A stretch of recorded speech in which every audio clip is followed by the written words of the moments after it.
When I'm making my way through life, I often find myself asking if I'm doing the right things, if I'm making enough progress, and if I'm actually leading a life that I can be proud of. These aren't questions I ask others or out loud because that would be kind of embarrassing, but they are questions that are important to me and ones that I like to focus in on when my birthday comes around. So now that I'm 29 years old, it's time for me to look back on my past year and determine if I've done enough with it. Looking back, 28 was one of the more decorated years of my life. I filmed and edited over 100 videos, I lost 30 pounds, I ran my first 5K, I tried heated yoga and Muay Thai, I competed in a food competition and got invited to Chopped, I hosted multiple omakase dinners and personally fed thousands of people, I've made multiple appearances on local news channels, and towards the very end of my time as a 28-year-old, I also monetized my YouTube channel and earned enough from doing so to be able to leave my day job. I also put an end to a decade-long smoking habit, which is a topic I want to save for another video.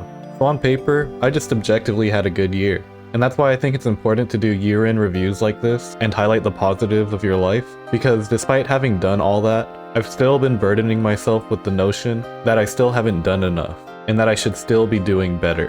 And I don't think that's a bad thing, at least not in the long term. Sure, it sucks when I'm going through those thoughts, but I always come out of the funk with a stronger head on my shoulders, and clarity that leads me to actionable steps toward my goals.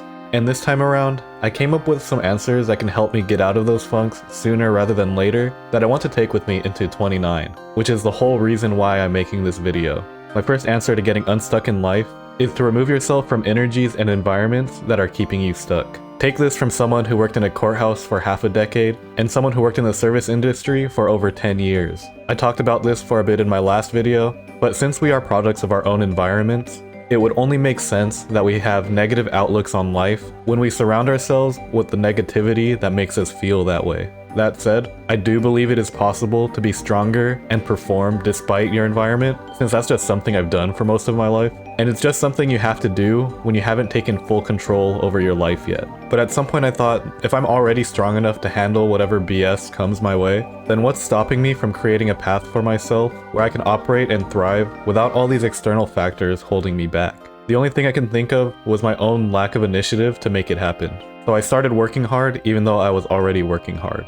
Despite working 12-hour shifts and commuting for 2 hours every day, I still worked on my YouTube channel, I still hosted dinners, I still worked on my health and wellness, and I still did what I had to do, even if it meant that I had to move on ahead without the people I thought I could work with to make the dream work. As a result, I was able to free myself from people and environments that were weighing me down, and I put myself in a position where I'm truly free to grow and learn, and where every effort of mine is reciprocated in the returns that I get from putting in that work. That doesn't mean I've been making the best of this opportunity, which is why I'm still having thoughts of not doing enough, but the potential for my growth in my position now is much greater than whatever I had in any other station of life so far. Which leads me to my second point for getting unstuck in life. I said before that the feeling of not doing enough can be reframed into a positive light. But reframing your mental blocks and obstacles in life is a skill that often gets overlooked. After reflecting on why I still feel this way after doing so much, I realized that it's because of how far misaligned my life has been with what I actually want to do in life. The reason why I feel like I should do more now more than ever is because I finally put myself on a path that resonates with me. So it feels like I have a lot of catching up to do to make up for the decades worth of time I've spent doing something else. And I think it's a beautiful thing to want to do something with your life and yourself, because the alternative is something I really don't want to go back to.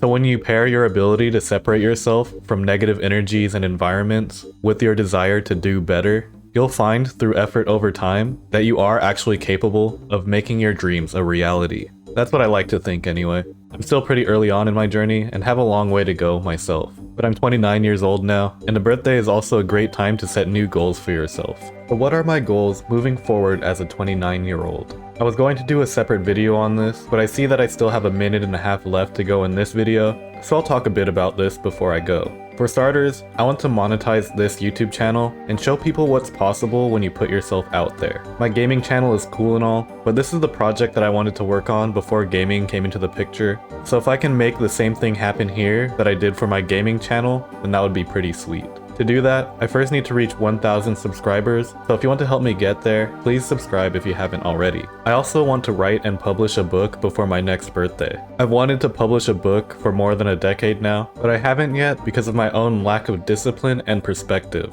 But now that I've created a lifestyle for myself that grows with how much I write, I think it's finally time to make that happen. I'm confident that I can put something out within the next year, so all I gotta do now is actually do it. Those are the big ticket items, and of course I'd like to maintain my current lifestyle as a full-time YouTuber, but at the end of the day and at the end of my 20s, the best I can ask for is to make it to my 30s and hope that I can make another video like this a year from today. Because when life happens, it happens fast, and we can never really know what will happen next. So if you've made it this far into the video, I want to thank you for being here today, and I hope to see you here again a year from now.